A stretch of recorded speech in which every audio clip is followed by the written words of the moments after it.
श्रीमद् भगवद गीता अध्याय 6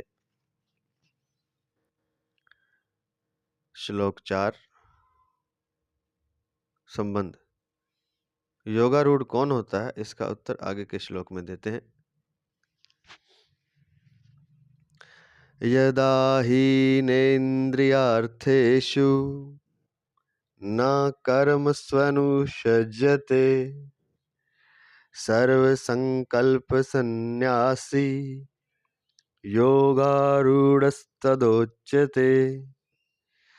कारण कि जिस समय न इंद्रियों के भोगों में तथा न कर्मों में ही आसक्त होता है, उस समय वह संपूर्ण संकल्पों का त्यागी मनुष्य योगारूढ़ कहा जाता है। व्याख्या करने जा रहे हैं। प्रातः स्मरणीय, प्रातः वंदनीय, परम श्रद्धेय भगवत तत्व प्रेम तत्व प्राप्त महापुरुष महाराज श्री स्वामी राम सुखदास जी महाराज, उनके ग्रंथ साधक संजीवनी से महाराज जी के चरणों में दंडवत नमन करते हुए उनके आशीर्वाद से गीता के इस श्लोक की व्याख्या करने जा रहे हैं। व्याख्या। यदा ही नेन्द्रियार्थेषु अनुषज्यते।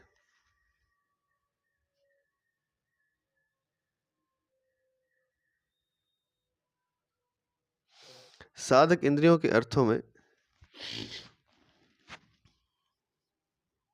अर्थात प्रारब्ध के अनुसार प्राप्त होने वाले शब्द, स्पर्श, रूप, रस और गंध, इन पांचों विषयों में अनुकूल पदार्थ, परिस्थिति, घटना, व्यक्ति आदि में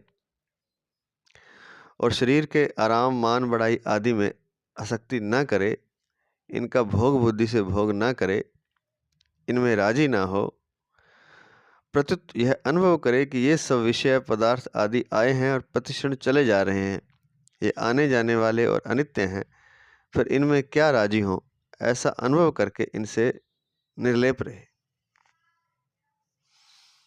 किस किस से निर्लेप रहना है?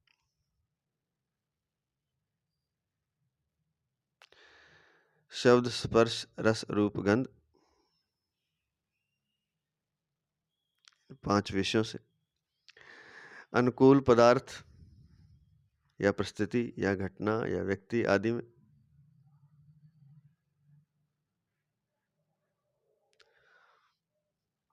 और शरीर के आराम, मान बढ़ाई आदि में अनासक्त रहना है।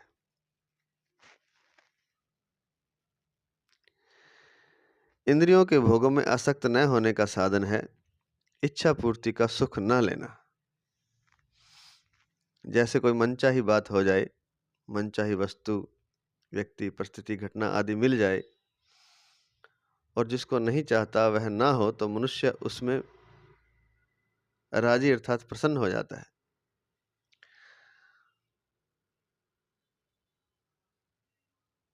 तथा उसमें सुख लेता है। सुख लेने पर इंद्रियों के भोगों में आसक्ति बढ़ती है। सुख लेने पर इंद्रियों के भोगों में आसक्ति बढ़ती है। अतः साधक को चाहिए कि अनुकूल वस्तु, पदार्थ, व्यक्ति आदि के मिलने की इच्छा ही ना करे और बिना इच्छा के अनुकूल वस्तु आदि मिल भी जाए तो उसमें राजी ना हो। अनुकूल वस्तु, पदार्थ, व्यक्ति की मिलने की इच्छा ना हो, इसका मतलब ये नहीं है कि प्रतिकूल वस्तु, व्यक्ति, पदार्थ मिले, बस इच्छा ही नहीं होनी चाहिए। जो मिले अनुकूल या प्रतिकूल, अपनी तरफ से कोई इच्छा न करे। और अनुकूल अगर मिल जाए वस्तु, व्यक्ति, पदार्थ, तो उसमें खुश ना हो, प्रसन्न ना हो, राजी ना हो। ऐसा अगर कर लेगा तो इंद्रियों के भोगों में उसकी आसक्ति नहीं होगी। दूसरी बात,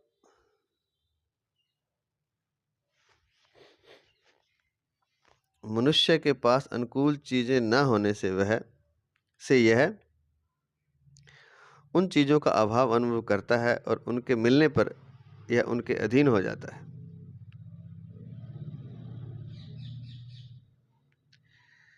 जिस समय इसको अभाव का अनुभव होता था, उस समय भी परतंत्रता थी, और अब उन चीज़ों के मिलने पर भी कहीं इनका वियोग न हो जाए, इस तरह की परतंत्रता होती है। अतः वस्तु के न मिलने और मिलने में फर्क इतना ही रहा कि वस्तु के न मिलने से तो वस्तु की परतंत्रता का अनुभव होता था, पर वस्तु के मिलने पर परतंत्रता का अनुभव नहीं होता, प्रत्युत उसमें मनुष्य को स्वतंत्रता दिखती है। यह उसको धोखा होता है।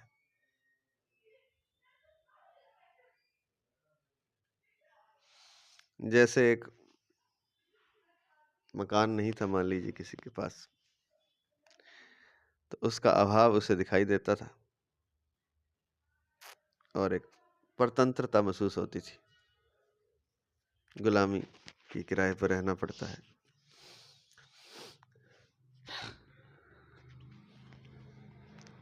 और फिर वो मकान बन गया, जैसा चाहा था वैसा बन गया, लेकिन फिर भी क्या वो परतंत्रता मिटी? वो वैसी की वैसी है, क्योंकि अब मिलने पर कहीं इसका वियोग ना हो जाए, या इस मकान को अब हम छोड़ नहीं सकते। जिस चीज को अब छोड़ नहीं सकते, त्याग नहीं सकते, उसके आप गुलाम हो गए, परतंत्र हो गए, आप बंधे हुए हैं उस चीज से, उस वस्तु से, उस व्यक्ति से।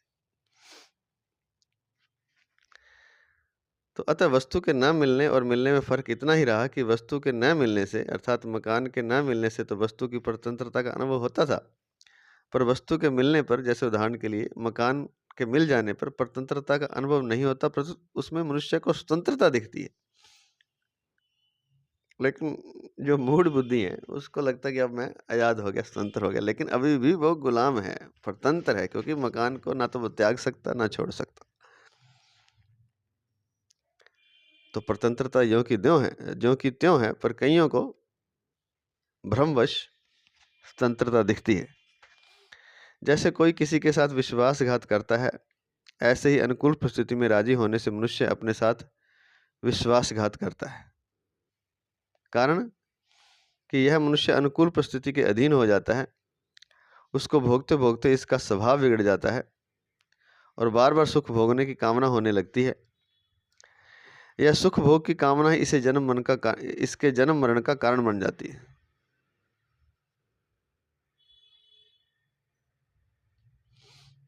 तो जैसे कहते हैं कोई किसी के साथ विश्वासघात करे, ऐसे ही अगर हम अनुकूल परिस्थिति में राजी हो जाते हैं, प्रसन्न हो जाते हैं, तो हम अपने साथ विश्वासघात करते हैं, क्योंकि अनुकूल परिस्थिति के हम अधीन हो जाते हैं, गुलाम हो जाते हैं। और अनुकूल परिस्थिति को हम भोगते भोगते हमारा स्वभाव बिगड़ जाता है और बार बार उस अनुकूल परिस्थिति को हम भोगना चाहते हैं, बार बार सुख भोगने की कामना होने लगती है। यह सुख भोग की कामना ही इसके जन्म मरण का कारण बन जाती है।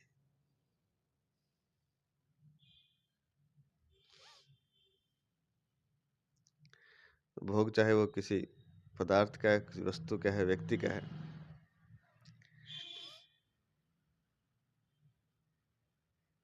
अनुकूल परिस्थिति अर्थात वस्तु, व्यक्ति, पदार्थ आदि के वो अधीन हो जाता है।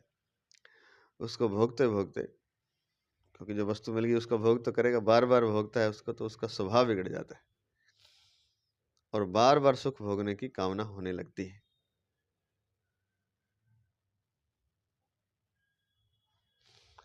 और ये जो सुख भोग की कामना है कि बार बार ये मुझे सुख मिले, ये सुख भोग मिले, तो उसको ये कामना उसकी समाप्त नहीं होती। कामना रहने पर उसका फिर नया जन्म होता है। तो ये जन्म मरण का चक्कर इस तरह कभी मिटता ही नहीं है। एक जन्म की बात नहीं है, हर जन्म में ऐसा ही होता है।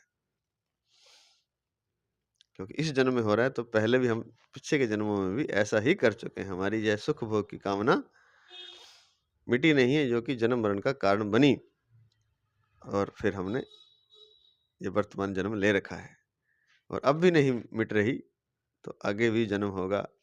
और ऐसे ही जब तक इसको पूरी तरह से विवेक द्वारा समझते नहीं हैं हम, तब तक यह कामना मिटती नहीं है।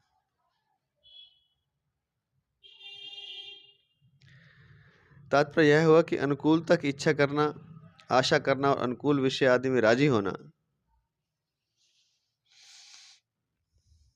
यह संपूर्ण अनर्थों का मूल है।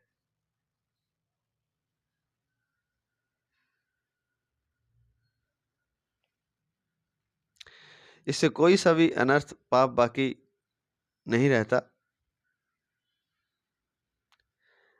अगर इसका त्याग कर दिया जाए तो मनुष्य योगारूढ़ हो जाता है।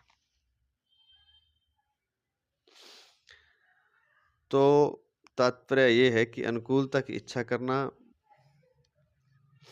जो मुझे चाहिए वो मुझे मिल जाए उसकी आशा करना, और अनुकूल विषय मिल जाए तो उसमें राजी होना, यह संपूर्ण अनर्थों की जड़ है। इसमें कहते हैं कि ऐसा कोई भी अनर्थ, कोई भी पाप नहीं है जो इससे ना होता हो, इसमें बाकी रह जाता हो। आपने कामना कर ली तो सारे अनर्थ, सारे पाप आपके भीतर आने ही वाले हैं। कोई सा भी अनर्थ पाप बाकी नहीं रहता। तीसरी बात, हमारे पास निर्वाह मात्र के सिवाय जितनी अनुकूल भोग्य वस्तु हैं वे अपनी नहीं है।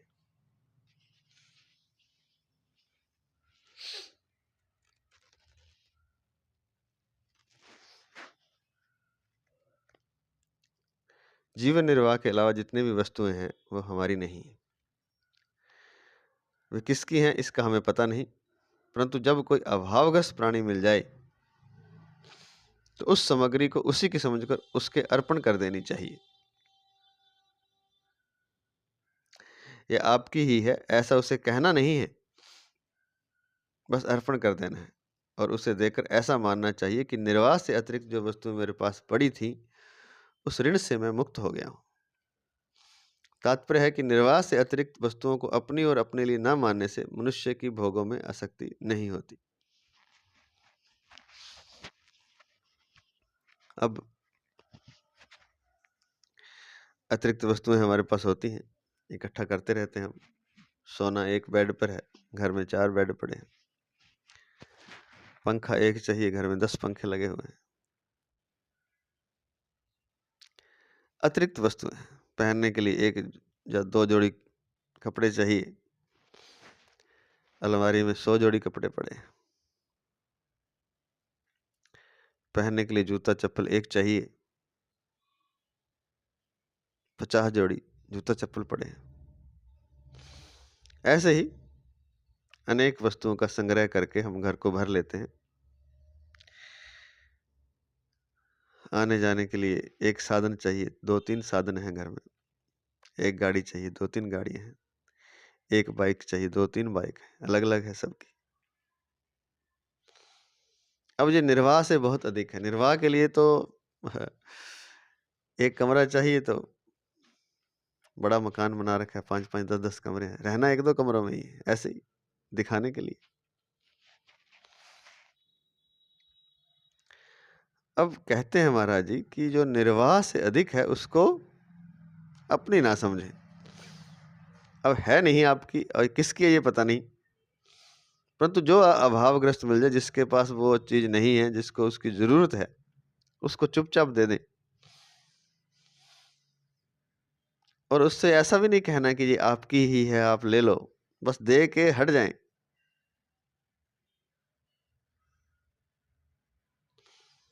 और कोई इतना प्रसन्न नहीं होना कि मैं बड़ा दानी हूं, बल्कि दे करके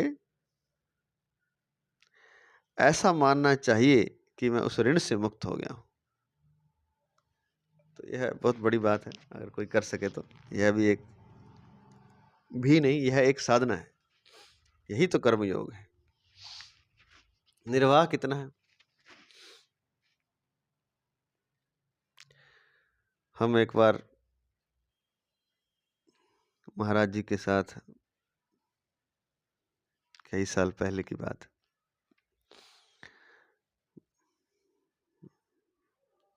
नव मंदिर निर्माण हुआ था श्री यंत्र का। तो उस मंदिर की प्राण प्रतिष्ठा में 21 दिन का एक अनुष्ठान कह लो, मंत्र जप था, प्राण प्रतिष्ठा थी, जिसमें 10-10 घंटे प्रतिदिन लगातार मंत्रों का उच्चारण करना होता था।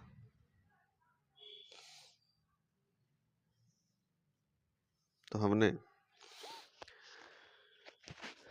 गुरुदेव से महाराज जी से पूछा कि सभी लोग पूछ रहे थे कि कितने वस्त्र चाहिए, क्योंकि 21 दिन रहना होगा आकर के आश्रम में। तो उन्होंने कहा कि हमारे पास तो 2 जोड़ी हैं, एक पहन लेते हैं, दूसरा धो के सुखा देते हैं, धो के सुखा देते हैं। तो निर्वाह तो मात्र 2 वस्त्रों से हो जाता है, और एक दरी या चटाई मान लीजिए, उस पे हो जाता है, एक कंबल से हो जाता है, एक पानी का घड़ा और एक थोड़ा सा सामान होता है, बिल्कुल थोड़ा सा, एक छप्पर, एक मकान मान लीजिए, मकान मतलब एक कमरा, इससे निर्वाह हो जाता है। इससे कम से भी हो जाता, मान लीजिए कम से कम इतना कि एक रूम, एक कमरा और बस 2 वस्त्र, 2 कंबल,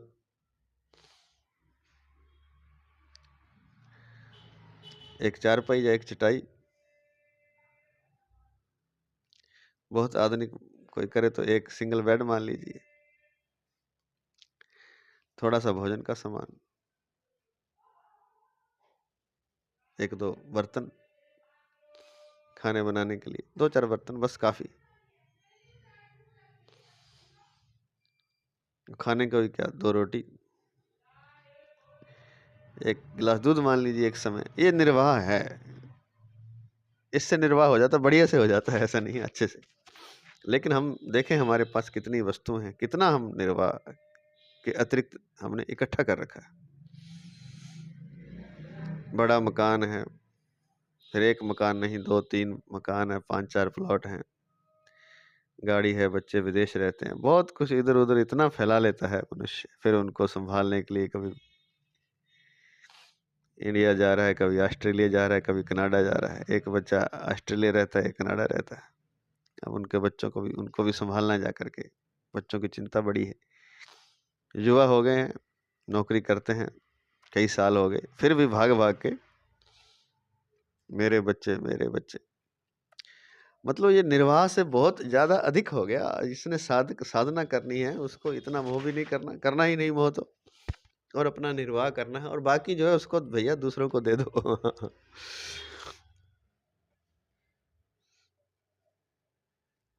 नहीं तो उनको संभालने में ही उम्र गुजर जाती है। निर्वाह से जब अधिक होता है,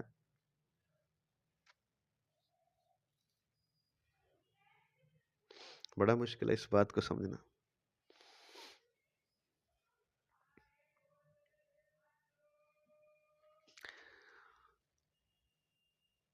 चलिए, जितनी चीजें जरूरत की हैं, कई बार जरूरत की चीजें भी घर में जरूरत नहीं होती, वैसे ही पड़ी है, कई सालों से पड़ी हैं,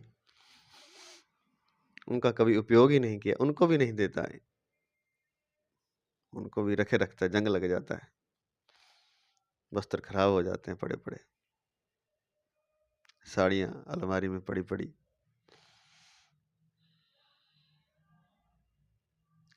पहनने लायक नहीं रहती, वस्त्र कपड़ा खराब हो जाता है या आउट फैशन हो जाता है, पहनना नहीं है उनको, पड़ी है, जब शादी हुई थी तब की पड़ी। तो कम से कम कुछ तो त्याग करे, जो नहीं चाहिए उसका तो त्याग करे। जो घर में भर रखा है, जो बिना काम की चीजें हैं, जो आपके उपयोग में ही नहीं आती, उनका तो कम से कम त्याग करे।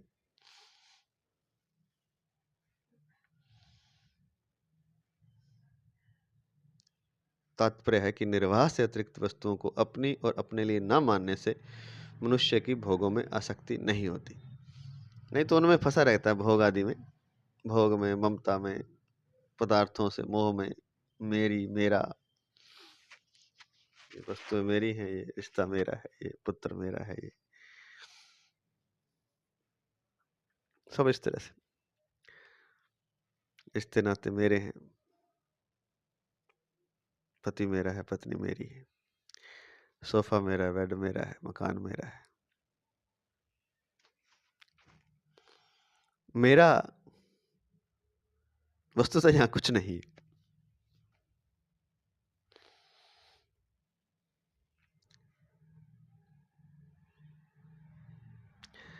तो हमारे पास निर्वाह मात्र के सिवाय जितनी अनुकूल भोग्य वस्तुएं हैं वे अपनी नहीं हैं, वे किसकी हैं इसका हमें पता नहीं, परंतु जब कोई अभावग्रस्त प्राणी मिल जाए तो उस सामग्री को उसी की समझकर उसको अर्पण कर देना चाहिए। यह आपकी ही है ऐसा उससे कहना नहीं, ये भी नहीं कहना आपने, इतना एहसान भी नहीं जताना उसके ऊपर, और उसे देकर ऐसा मानना चाहिए कि निर्वाह से अतिरिक्त जो वस्तुएं मेरे पास पड़ी थी उस ऋण से, उनके भार से मैं मुक्त हो गया हूं। ये हमारे कंधों पर भार है जो हमने अतिरिक्त इकट्ठा कर लिया है, निर्वाह से अतिरिक्त जो इकट्ठा हो गया है।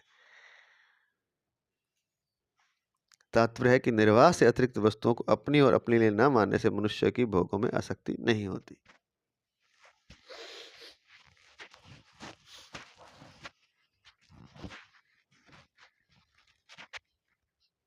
अगला पद है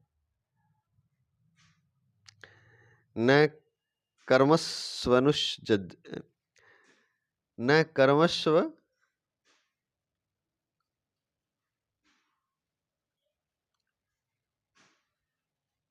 न कर्मस्वनुसज्जते, स्टार लिख के दिया है, कर्मस्वनुसज्जते।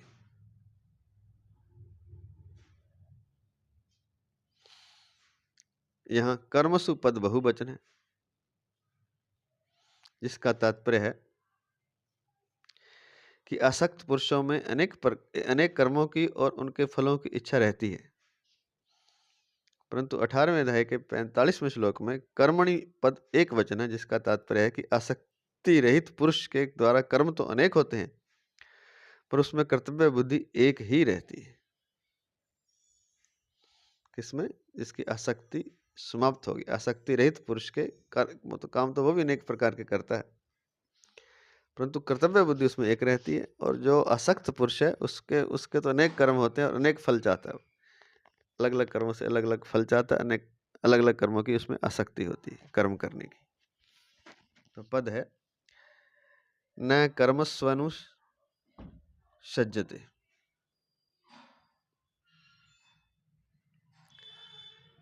न कर्मस्व नुसज्जते।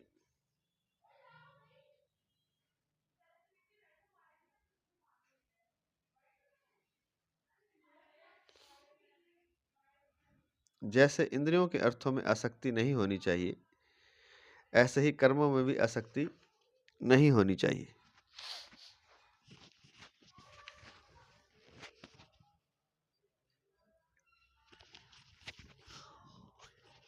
अर्थात क्रियामान कर्मों की पूर्ति अपूर्ति में और उन कर्मों की तात्कालिक फल की प्राप्ति में भी आसक्ति नहीं होनी चाहिए।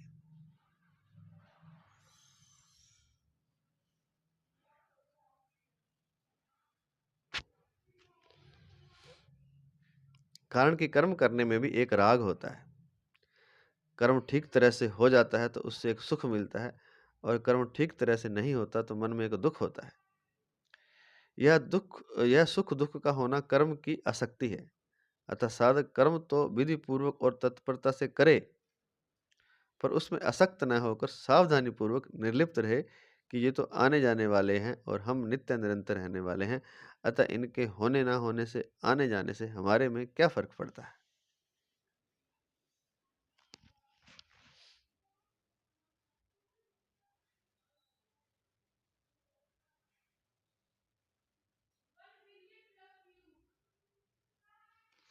कहते क्रियमाण कर्मों की पूर्ति अपूर्ति में भी आसक्ति नहीं होनी चाहिए, कि ठीक तरह से हुआ या नहीं हुआ, अपने तरफ से अच्छी तरह से करना है, ऐसा नहीं कि नहीं करना, तत्परता से विधि पूर्वक ठीक ढंग से करना है,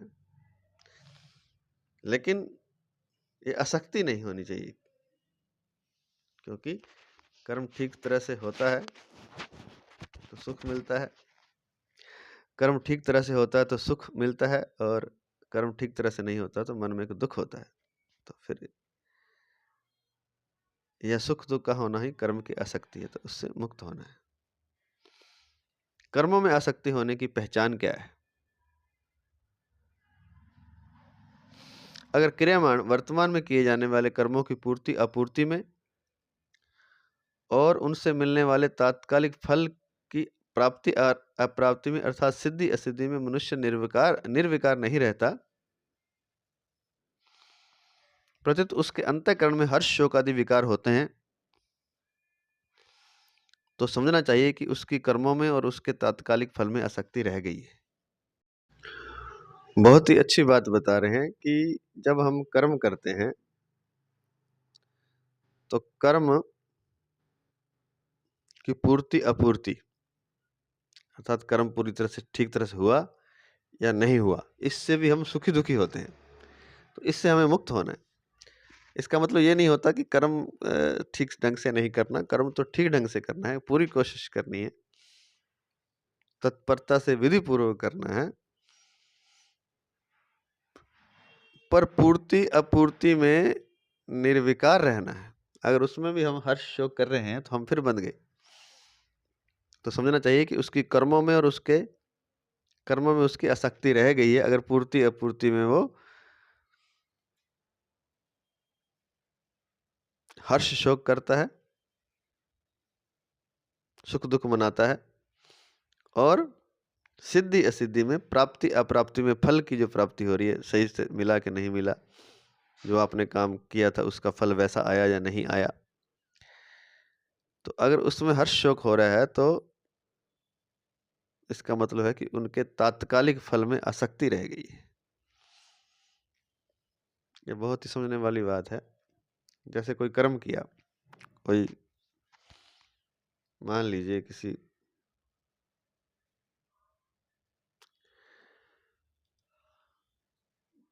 एक कमरा बनाना है, आपने एक रूम बनाना है,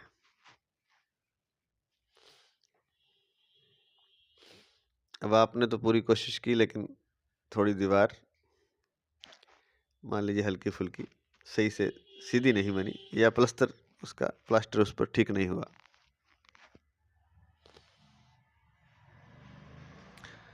तो यह है, अब उस आपको बड़ा दुख हुआ उसका कि ये दीवार सीधी नहीं बनी, तो उस कर्म की पूर्ति अपूर्ति में हर्ष शोक आ गया, तो इसका मतलब कर्म में आसक्ति है। अब दूसरी बात कि आप रूम बनाना चाहते थे लेकिन उसकी छत आप नहीं बना पाए, पूरा नहीं हुआ, वो जैसा फल आपको चाहिए था पूरा बना ही नहीं वो। दूसरी बात है ये, मतलब वो ये कि फल की बात है, पूरा नहीं बन पाया, या छत लगी तो उसका गेट नहीं लग पाया किसी कारण से। अब जो फल चाहिए था वो पूरा नहीं हुआ, या वो बन गया तो उसमें आप रह नहीं पाए, रहने के लिए बनाया था, ये फल था कि उसमें आराम से रहेंगे, नहीं रह पाए, तो हर्ष शोक मन में पैदा हो गया, तो ये उसके फल में आ सकती है। एक तो कर्म पूरा नहीं हो पाया, कर्म की प्राप्ति अप्राप्ति में, पूर्ति अपूर्ति में हर्ष शोक अगर हो रहा है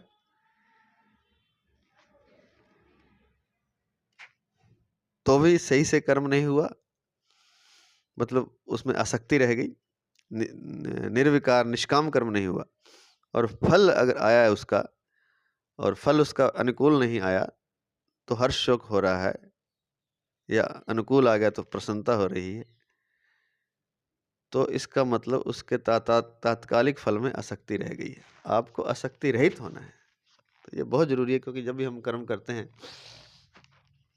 तो उसको पूरा करने में मन में तनाव, एक चिंता रहती है कि पूरे सही से हो, नहीं सही हो तो फिर एक तनाव टेंशन पैदा होती है, और हो जाता है पूरा सही से तो खुशी होती है। ये साधक के लिए तो बाधा है,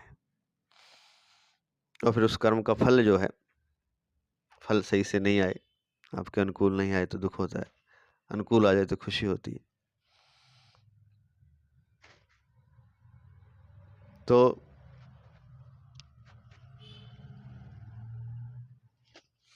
ये भी बाधा है, क्योंकि आपकी आसक्ति रह गई। आपने कर्म ऐसे करना और फल के प्रति ऐसे रहना जैसे बस मुझे कुछ लेना देना ही नहीं, लेकिन तत्परता पूरी चाहिए, विधि पूरी चाहिए, कर्म ठीक से करना है। आप लक्ष्य भी ठीक से बनाना है, क्योंकि बिना लक्ष्य के तो कर्म कैसे होगा, और कर्म भी ठीक से करना है, लेकिन उसकी पूर्ति अपूर्ति में, सिद्धि असिद्धि में सम रहना है। हर्ष शोक नहीं करना। अगर हर्ष शोक सुख दुख पैदा हो रहा है तो कर्म की क्रिया में और उसके फल में आपकी आसक्ति है।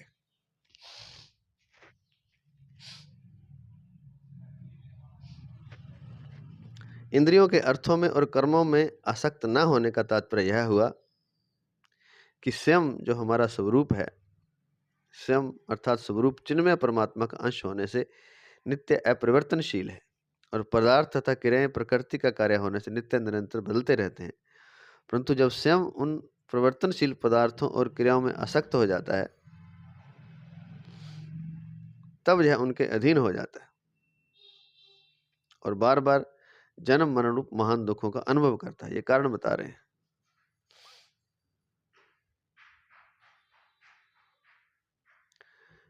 कि स्वयं तो अपरिवर्तनशील है, प्रकृति के कार्य प्रकृति की क्रियाएं सारी परिवर्तनशील हैं।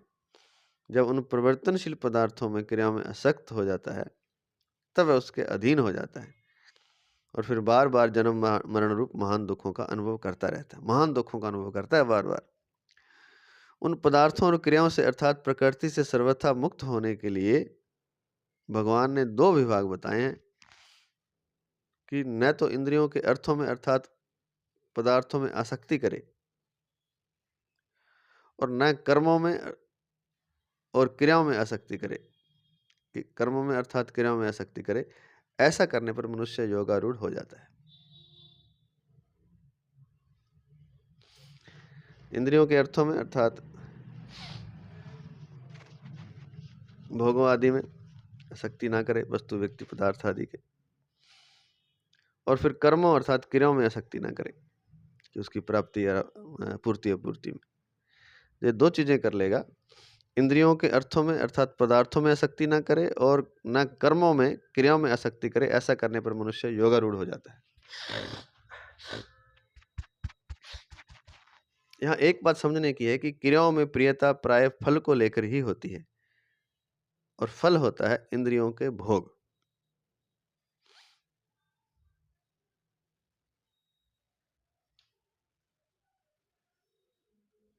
क्रियाओं में प्रियता, क्रिया क्यों हमें अच्छी लगती, क्रिया से तो मेहनत लगती है, हमें क्यों अच्छी लगती है? क्योंकि उसका फल हमें चाहिए। फल को लेकर ही क्रियाओं में प्रियता होती है और फल होता है इंद्रियों का भोग। और फल क्या है? कोई भी कार्य हम किस लिए कर रहे हैं? क्योंकि हम इंद्रियों द्वारा भोग करना चाहते हैं। इंद्रियों द्वारा भोग किसका होगा? शब्द स्पर्श रस रूप गंध, वस्तु व्यक्ति पदार्थ। वो जो शब्द स्पर्श रस रूप गंध है वो आएंगे कहाँ से? वो किसी वस्तु से, किसी व्यक्ति से, किसी पदार्थ से ही आएंगे। तो कहने का तात्पर्य यह है कि क्रियाओं में जो प्रियता है वह फल को लेकर होती है और फल होता है इंद्रियों के भोगों के कारण, इंद्रियों के, क्योंकि इंद्रियों के भोग हम भोगना चाहते हैं। अतः इंद्रियों के भोगों की आसक्ति सर्वथा मिट जाए तो क्रियाओं की आसक्ति भी मिट जाती है। फिर भी भगवान ने क्रियाओं की आसक्ति मिटाने की बात अलग क्यों कही? यह प्रश्न है। वैसे तो क्रियाओं की भोगों की आसक्ति मिट जाए तो क्रियाओं की आसक्ति मिट जाएगी, और इंद्रियों के भोगों की आसक्ति मिटाने के लिए एकमात्र कामना मिटा दे तो भोगों की आसक्ति मिटे। कामना ही ना उठने दे, भोग तो फिर बाद में है। किसी तरह ही कामना ना उठने दें तो इंद्रियों के भोगों की आसक्ति मिट जाएगी। पर यहाँ कहते हैं फिर क्रियाओं की आसक्ति मिटाने की बात अलग से भगवान ने क्यों कही? इसका कारण यह है कि क्रियाओं में भी एक स्वतंत्र आसक्ति होती है। फलेच्छा न होने पर भी मनुष्य में एक करने का वेग होता है। यह वेग ही क्रियाओं की आसक्ति है, जिसके कारण मनुष्य से बिना कुछ किए रहा नहीं जाता। कहते हैं ना, कुछ किए बिना रह ही नहीं जाता, वह कुछ ना कुछ काम करता ही रहता है। यह आसक्ति मिटती है केवल दूसरों के लिए कर्म करने से अथवा भगवान के लिए कर्म करने से। अब करना में कुछ ना कुछ चाहता है, अपने लिए करेगा तो फंसेगा, तो फिर कर्म तो वो करेगा ही करेगा, क्योंकि करे बगैर रह नहीं सकता। तो फिर वो क्या करे? फिर दूसरों के लिए कर्म करे, तो ये आसक्ति मिट जाएगी, या फिर भगवान के लिए कर्म करे। इसलिए भगवान ने 12वें अध्याय में पहले अभ्यास योग बताया, परंतु भीतर में करने का वेग होने से अभ्यास में मन नहीं लगता। अतः करने का वेग मिटाने के लिए 10वें श्लोक में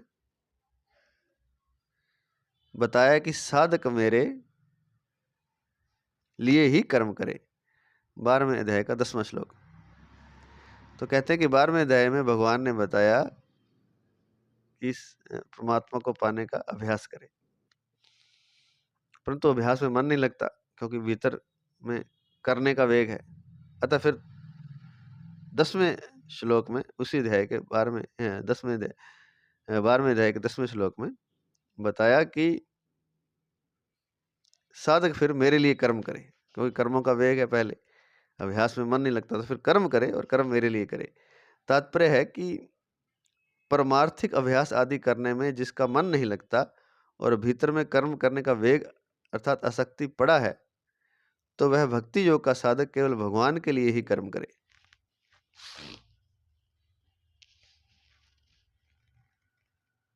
ध्यान साधना आदि करने में, कोई मंत्र जाप करने में उसका मन नहीं लगता और कर्मों का वेग अंदर पड़ा है, तो फिर वो क्या करे? वह भक्ति योग का जो साधक है केवल भगवान के लिए ही कर्म करे। इससे उसकी आसक्ति मिट जाएगी। ऐसे ही कर्म योग का साधक केवल संसार के हित के लिए ही कर्म करे तो उसका करने का वेग, आसक्ति मिट जाएगी। तो ये भक्ति योग के लिए और कर्म योग के लिए, दोनों के लिए बता दिए। भक्ति योगी तो भगवान के लिए कर्म करे, जो करना है भगवान के लिए करे, और कर्म योग का अगर साधक है तो संसार के हित के लिए करे तो उसका करने का वेग, आसक्ति मिट जाएगा। जैसे कर्म करने की आसक्ति होती है, ऐसे ही कर्म न करने की भी आसक्ति होती है।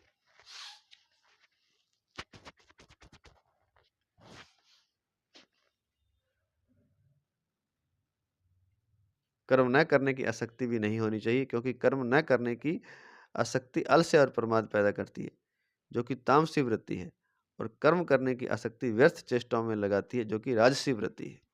तो राजसी तामसी दोनों से बचना है।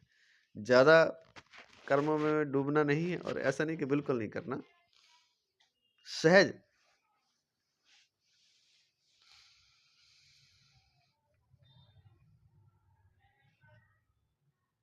कर्म करना है। वह योगारूढ़ कितने दिनों में, कितने महीनों में अथवा कितने वर्षों में होगा, इसके लिए भगवान यदा और तदा पद देकर बताते हैं कि जिस काल में मनुष्य इंद्रियों के अर्थों में और क्रियाओं में सर्वथा आसक्ति रहित हो जाता है, तभी वह योगारूढ़ हो जाता है।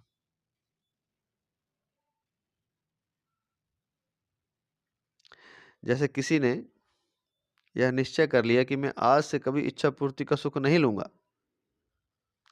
अगर वह अपने इस निश्चय प्रतिज्ञा पर दृढ़ रहे तो वह आज ही योगारूढ़ हो जाएगा। इस बात को बताने के लिए ही भगवान ने यदा और तदा पदों के साथ ही पद दिया है। बहुत ही अच्छी बात बता रहे हैं, बहुत शानदार बात है। एक क्षण में परमात्मा प्राप्ति की बातें हैं, ये कोई कर सके तो। ही कारण की, ही माने कारण की,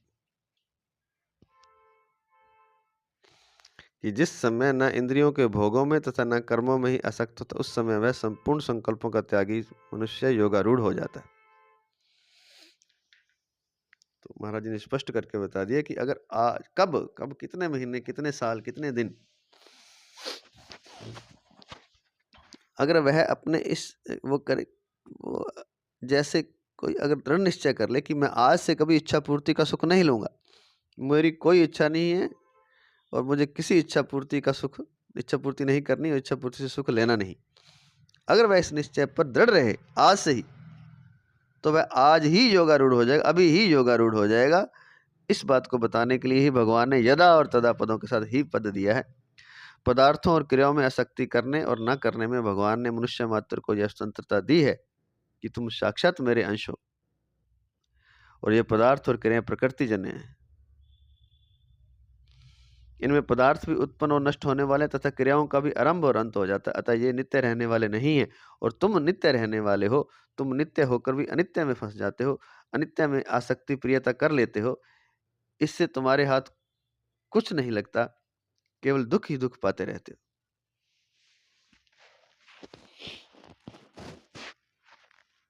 क्योंकि अनित्य से प्रियता कर लेते हैं, स्वयं नित्य होते हो। अतः तुम आज से ही यह विचार कर लो कि हम लोग पदार्थों और क्रियाओं में सुख नहीं लेंगे, ना किसी पदार्थ में, ना किसी क्रिया में, तो तुम लोग आज ही योगारूढ़ हो जाओगे, क्योंकि योग अर्थात समता तुम्हारे घर की चीज है।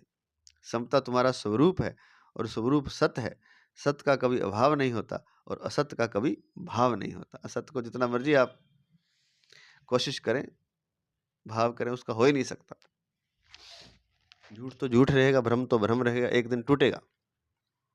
लेकिन सत्य का कभी अभाव नहीं होता, समता का कभी अभाव नहीं। ऐसे सत्य स्वरूप तुम असत्य पदार्थों और क्रियाओं में आसक्ति मत करो, तो तुम्हें स्वतः सिद्ध योगारूढ़ अवस्था का अनुभव हो जाएगा। बहुत ही शानदार बात है, मनन करने वाली है और फिर जीवन में उतारने वाली है। अगला पद है सर्व संकल्प सन्यासी। हमारे मन में जितनी स्फूर्णाएं होती हैं, उन स्फूर्णाओं में से जिस स्फूर्णा में सुख होता है और उसको लेकर यह विचार होता है कि हमें हमें ऐसा फल मिल जाए, हम इतने सुखी हो जाएंगे, तो इस तरह स्फूर्णा में लिप्तता होने से उस स्फूर्णा का नाम संकल्प हो जाता है। स्फूर्णा अर्थात मन में एक विचार उठता है, एक तरंग उठती है और किसी बात को लेकर, किसी वस्तु, व्यक्ति, पदार्थ को लेकर या किसी भी चीज की एक स्फुरना उठती है और एक विचार होता है कि हमें ऐसा मिल जाए तो हम इतने सुखी हो जाएंगे। ये गाड़ी मिल जाए, ये व्यक्ति मिल जाए, इससे शादी हो जाए, ये हो जाए, ये धन मिल जाए, ये जमीन मिल जाए, कुछ भी छोटी छोटी चीजें भी होती हैं, ये फोन मिल जाए, ये साइकिल मिल जाए, ऐसा हमें मिल जाए तो हम इतने सुखी हो जाएंगे। तो ये तरंग उठी, तो इस तरह स्फुरना में लिप्तता होने से उस स्फुरना का नाम संकल्प हो जाता है। और जब हम उसमें लिप्त हो जाए, उठी तो वैसे उठ गई और चली गई तो कोई बात नहीं, मन में आई और गई, हवा के झोंके की तरह, बादलों की तरह। लेकिन अगर वो संपूर्ण में हम लिप्त हो गए और हम उसको विचार कर लिया हमने, उसका अच्छी तरह से लिप्तता आ गई, तो वो संकल्प बन गया। फिर वह संकल्प ही अनुकूलता प्रतिकूलता के कारण सुखदाई और दुखदाई होता है। अब वो संकल्प बन गया किसी वस्तु, व्यक्ति, पदार्थ को पाने का, अगर वो अनुकूल हुआ फल उसका, तो संकल्प से अगर वो अनुकूल फल मिल गया तो सुख फल मिलेगा। प्रतिकूल फल मिल गया, वो चीज, वस्तु, व्यक्ति नहीं मिला, तो दुख मिलेगा। जैसे सुखदायी संकल्प लिप्तता अर्थात राग द्वेष करता है,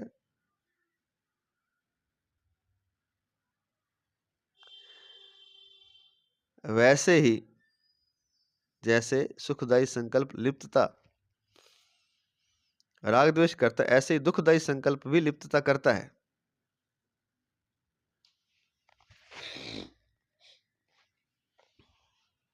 अतः दोनों ही संकल्प बंधन में डालने वाले हैं।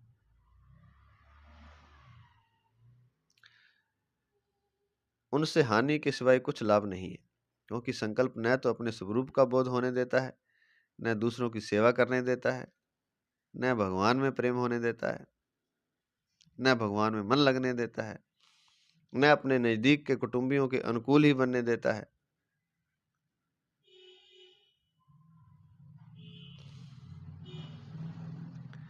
तात्पर्य है कि अपना संकल्प रखने से न अपना हित होता, न संसार का हित होता, न कुटुंबियों की कोई सेवा होती, न भगवान की प्राप्ति होती। अपना संकल्प रखने से न अपने स्वरूप का बोध ही होता है। इससे केवल हानि ही हानि होती है। ऐसा समझकर साधक को संपूर्ण संकल्पों से रहित हो जाना चाहिए, जो कि वास्तव में है ही नहीं, हमने थोप रखे हैं अपने आप पर।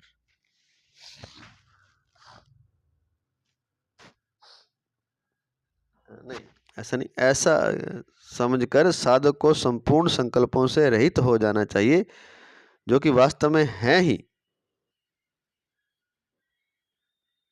जो कि वास्तव में है ही।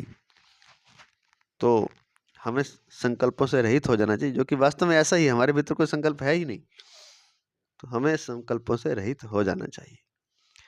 मन में होने वाली स्फुरना यदि संकल्प का रूप धारण न करे, तो वह स्फुरना जो तरंग उठी विचार की, वह स्वतः नष्ट हो जाती है। स्फुरना होने मात्र से मनुष्य की उतनी हानि नहीं होती और पतन भी नहीं होता, परंतु समय तो नष्ट होता ही है।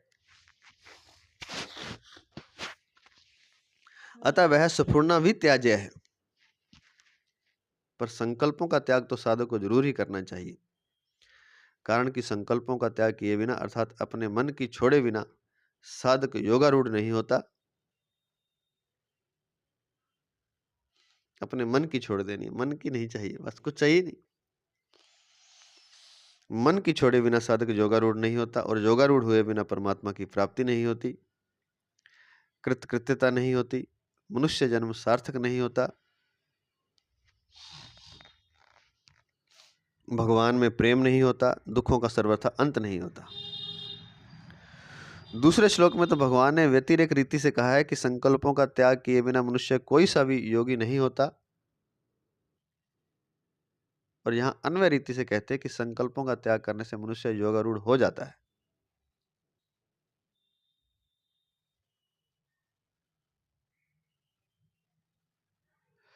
इसका तात्पर्य यह निकला कि साधक को किसी प्रकार का संकल्प नहीं रखना चाहिए।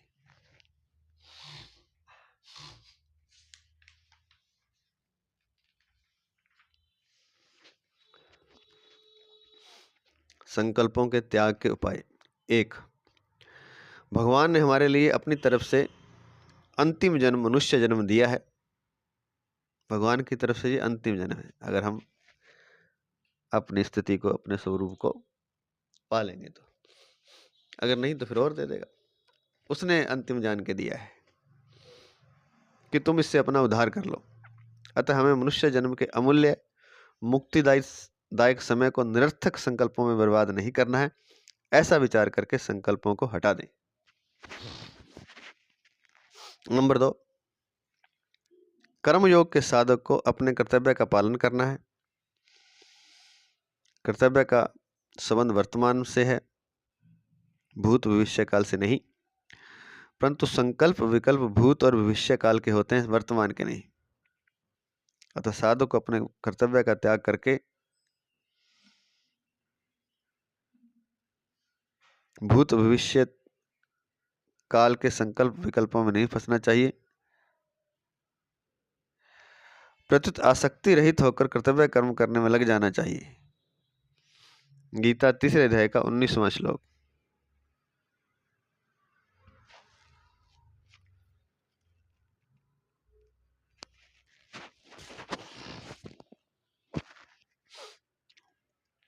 साधु को अपने कर्तव्य का त्याग करके भूत भविष्यत काल के संकल्प विकल्पों में नहीं फंसना चाहिए। प्रत्युत आसक्ति रहित होकर कर्तव्य कर्म करने में लगे रहना चाहिए। गीता 3 अध्याय का 19वां श्लोक। वर्तमान में जो कर्म है उसे करें, कर्तव्य कर्म, और कल ऐसा, आज ऐसा करेंगे कल ऐसा हो जाएगा, इस तरह के चक्करों में ना फंसे तो ठीक है, फंसना ही नहीं। तीसरा,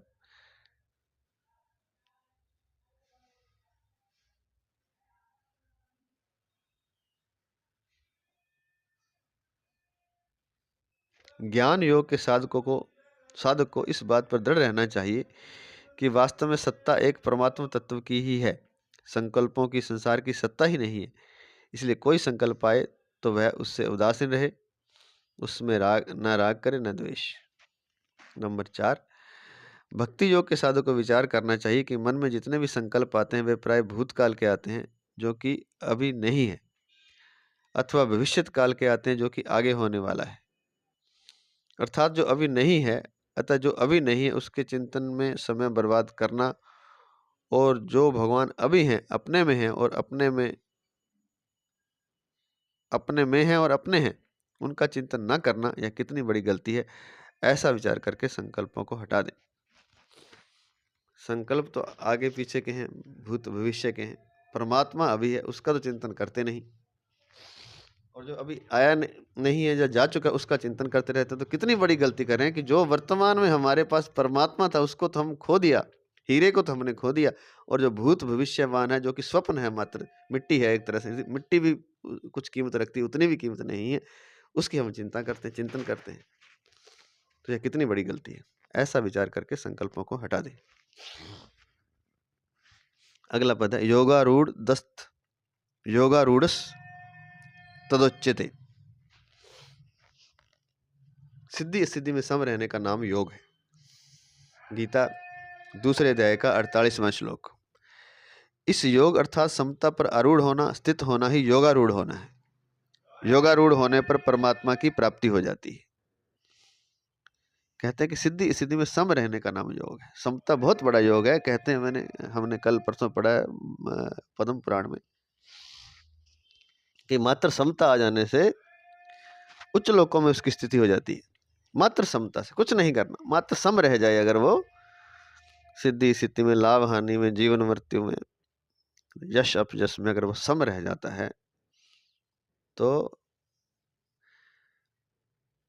उच्च लोकों में उसकी स्थिति हो जाती है। यही नहीं, भगवान के धाम का वह अधिकारी हो जाता है। वह भगवान के साथ, भगवान के धाम में भगवान का रूप बन करके रहता है। तो समता का इतना बड़ा महत्व है। सिद्धि असिद्धि में सम रहने का नाम योग है। इस योग अर्थात समता पर आरूढ़ होना, स्थित होना ही योगारूढ़ है। योगारूढ़ होने पर परमात्मा की प्राप्ति हो जाती है, बस तुरंत हो जाती है।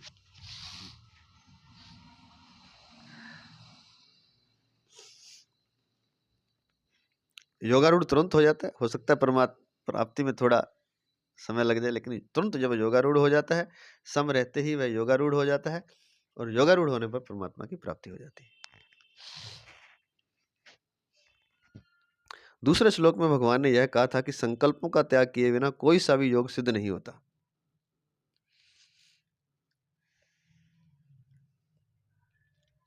और यहां कहा है कि संकल्पों का सर्वथा त्याग कर देने से वह योगारूढ़ हो जाता है।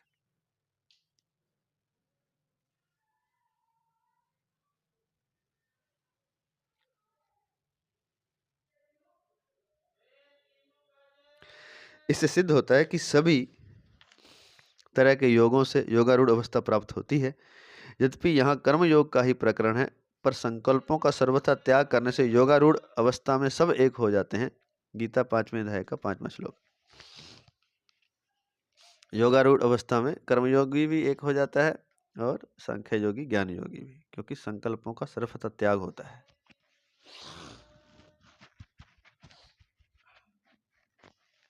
परिशिष्ट भाव। योगारूढ़ की पहचान क्या है? इसके लिए यहाँ 3 बातें बताई हैं।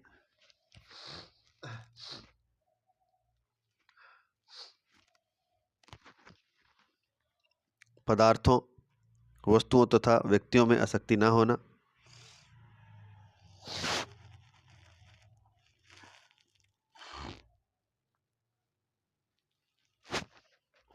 क्रियाओं में आसक्ति न होना, और संपूर्ण संकल्पों का अर्थात मन चाही का त्याग होना। तात्पर्य है कि इंद्रियों के भोगों में और क्रियाओं में आसक्ति ना हो, तथा भीतर से यह आग्रह भी ना हो कि ऐसा होना चाहिए और ऐसा नहीं होना चाहिए। जिसकी न तो पदार्थों में आसक्ति है और न पदार्थों के अभाव में आसक्ति है, न क्रियाओं में आसक्ति है और न क्रियाओं के अभाव में आसक्ति है, तथा न कोई संकल्प है, वह योगारूढ़ है। तात्पर्य है कि पदार्थ मिले या ना मिले, व्यक्ति मिले या ना मिले, क्रिया हो या ना हो, इसका कोई आग्रह नहीं होना चाहिए। गीता 3 अध्याय का 18वां श्लोक।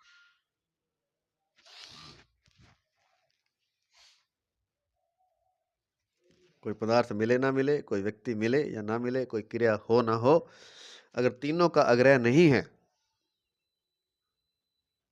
तो वह योगारूढ़ है।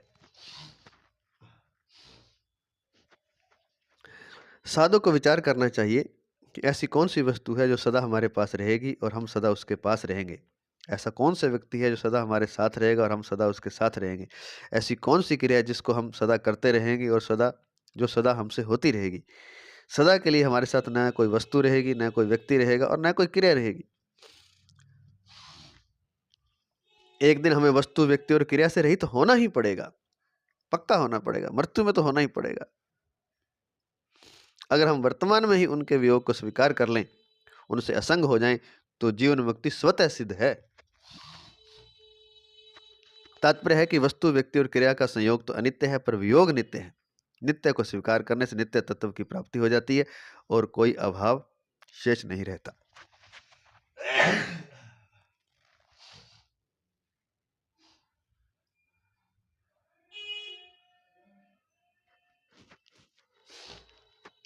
तो जो वियोग नित्य है उसको स्वीकार कर ले, आज नहीं तो कल होना ही होना है, तो नित्य तत्व की प्राप्ति हो जाती है।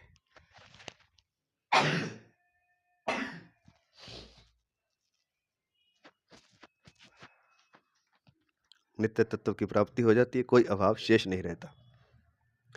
इंद्रियों के भोगों में और कर्मों में आसक्ति न होने का अर्थ है कामना रहित और कर्तृत्व रहित होना। इंद्रियों के भोगों में, पदार्थों में आसक्ति न हो तो साधक कामना रहित हो जाता है, और क्रिया में आसक्ति न हो तो कर्तृत्व रहित हो जाता है।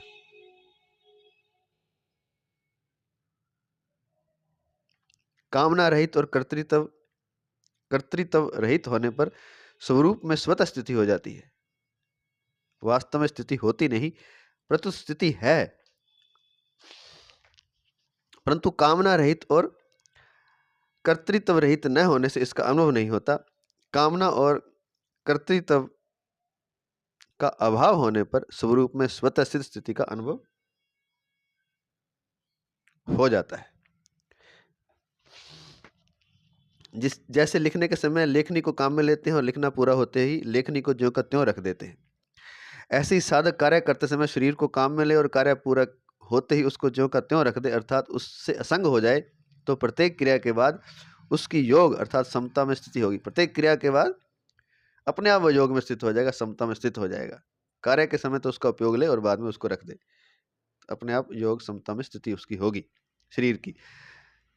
शरीर से उपयोग ले और पेन की तरह, लेखनी की तरह, और जब प्रयोग खत्म हो गया तो उसको ज्यों का त्यों रख दे, उसमें विचार ना चलाए, कहने का मतलब। तो शरीर से असंग हो जाए, शरीर मन बुद्धि इंद्रियों आदि से जब उससे कार्य नहीं ले रहा, तो उसकी योग में स्थिति होगी, समता में स्थिति होगी। अगर क्रिया से सर्वथा संबंध विच्छेद हो जाए तो वह योगारूढ़ हो जाएगा। इस तरह अगर क्रिया से सर्वथा संबंध विच्छेद हो जाए तो वह योगारूढ़ हो जाएगा। क्रिया भोग और पदार्थ, क्रिया अर्थात भोग और पदार्थ अर्थात ऐश्वर्य की आसक्ति से पतन होता है। भोग और ऐश्वर्य अर्थात इकट्ठा करता है ना पदार्थों को, ये भोग भोगूंगा मैं, आज नहीं कल, इकट्ठा करता रहता है, और क्रिया वो भोग के लिए करता है। तो क्रिया अर्थात भोग और पदार्थ अर्थात ऐश्वर्य की आसक्ति से पतन होता है। गीता दूसरे अध्याय का 44वां श्लोक। इसलिए न तो क्रिया में आसक्ति हो और न फल में ही आसक्ति हो। गीता दूसरे अध्याय का 47वां और 5वें अध्याय का 12वां श्लोक। इसलिए ना तो क्रिया में आसक्ति हो और ना फल में ही आसक्ति हो। संकल्प जन्य सुख का भोग भी ना हो अर्थात संकल्प पूर्ति का सुख भी ना लें।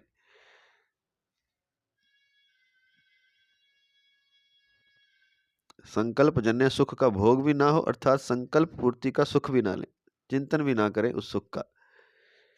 अपनी मुक्ति का भी संकल्प ना हो, क्योंकि मुक्ति के संकल्प से बंधन की सत्ता दृढ़ होती है। अतः कोई भी संकल्प न रखकर उदासीन रहें। आज इतना ही। जय श्री कृष्ण, जय श्री कृष्ण, जय श्री कृष्ण।